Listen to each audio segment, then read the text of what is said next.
ज्या निर्णयाकडे संपूर्ण महाराष्ट्राचं सोबतच महायुती व महाविकास आघाडीचं लक्ष लागलेलं होतं तो निर्णय आज अखेर झाला। मागील अनेक दिवसांपासून प्रत्येक जण मराठा समाजातील प्रत्येक माणूस एक प्रश्न विचारत होता, तो म्हणजे लढायचं की पाडायचं, लढायचं की पाडायचं। आणि आज तो निर्णय झालाच। आणि तो निर्णय म्हणजे मराठा समाजाने महाराष्ट्र विधानसभेची निवडणूक लढवायची की नाही लढवायची। चला याच विषयावरती आज या व्हिडिओच्या माध्यमातून बोलूया।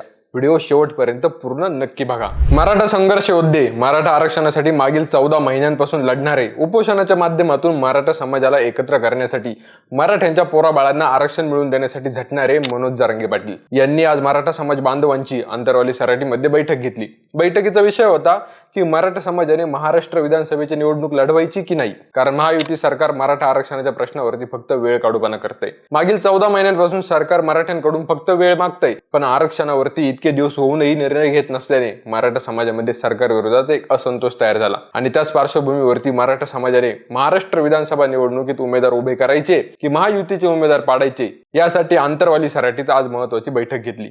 मराठा समाजाने निवडणूक लढवायची की नाही हे लोकसभा निवडणुकीपासूनच सुरू होतं। या लोकसभा निवडणुकीत मनोज जरांगे पाटलांच्या मराठा आरक्षण आंदोलनाचा फटका भाजप, शिवसेना शिंदे गट, राष्ट्रवादी अजितदादा गट यांना जोरदार बसला। महायुतीला फक्त आणि फक्त 17 जागांवरती समाधान मानावं लागलं आणि या संपूर्ण मराठा आरक्षण आंदोलनाचा फायदा झाला तो महाविकास आघाडीला। महाविकास आघाडीच्या 30 जागा लोकसभेमध्ये आल्या आणि या लोकसभा निवडणुकीच्या निकालाकडे मराठा फॅक्टरचा परिणाम म्हणून बघितलं गेलं। पण आता महाराष्ट्र विधानसभा निवडणुकीत मराठा समाजाने लोकसभेसारखंच करायचं की स्वतःचे उमेदवार उभे करून ते निवडून आणायचे?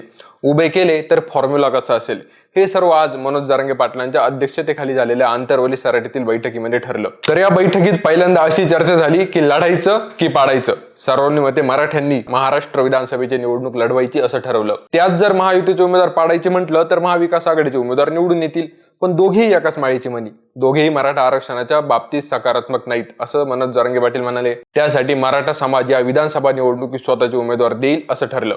त्यात असा निर्णय झाला की जिथे मराठा समाजाचा उमेदवार निवडून येईल त्याच ठिकाणी मराठा समाज स्वतःचा उमेदवार देईल। ती जागा मराठा समाज लढवेल। मराठा समाजाची मेजॉरिटी वोटिंग ज्या मतदारसंघामध्ये असेल तिथे डोळे झाकून मराठा समाजाचा उमेदवार विजयी होईल। ती जागा सर्व ताकद लावून लढवण्यात येईल। या बैठकीमध्ये दुसरा मुद्दा असा ठरला की जे मतदारसंघ SC व ST साठी राखीव असतील त्या मतदारसंघांमध्ये मराठा समाज उमेदवार देणार नाही। SC व STच्या राखीव जागेवरती कोणत्याही पक्षाचा उमेदवार असेल जो मराठ्यांच्या बाजूने असेल, मराठा आरक्षणाच्या प्रश्नाला ज्याचा सपोर्ट असेल, त्याला मराठा समाजाने एक गठ्ठा मतदान करून निवडून द्यायचं। आणि या बैठकीतला तिसरा आणि महत्त्वाचा मुद्दा असा की जिथे मराठा समाजाचा उमेदवार निवडून येऊ शकत नाही त्या जागेचं काय करायचं।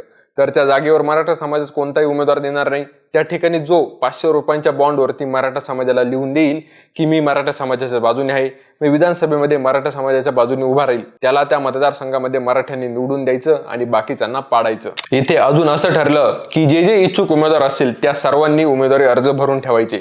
ज्याचे बाद होतील ते होतील, जे राहतील त्यांच्यामध्ये 1, 2, 3 असे अनुक्रमे ठरवण्यात येईल। त्यांच्यात जो निवडणूक लढवण्यामध्ये योग्य असेल, जो समोर त्याला तगडी फाईट देऊ शकतो त्यालाच उमेदवारी देण्यात येईल। ज्याला फॉर्म मागे घ्यायला लावला जाईल त्याने फॉर्म मागे घ्यायचा असंही जरांगे पाटलांनी या बैठकीत सांगितलं। त्याचसोबत सर्व 288 विधानसभा मतदारसंघामध्ये इच्छुकांनी फॉर्म भरून ठेवायचे। कोणत्या विधानसभा मतदारसंघामध्ये मराठा समाजाकडून उमेदवार उभे करायचे ते अभ्यास करून लवकरात लवकर ठरवण्यात येईल। शेवटी मनोज जरांगे पाटील असं बोलले की ज्याने मराठ्यांना संपवलंय ना, मराठा त्याला राजकारणातून कायमचं संपवलंच। त्यामुळे मराठा समाजाकडून उमेदवार दिल्यास विधानसभा निवडणुकीमध्ये मोठा ट्विस्ट येईल, एवढं मात्र नक्की। तुम्हाला व्हिडिओ जर आवडला असेल ना तर आपलं एकदम ओके या YouTube चॅनलला सबस्क्राईब करा।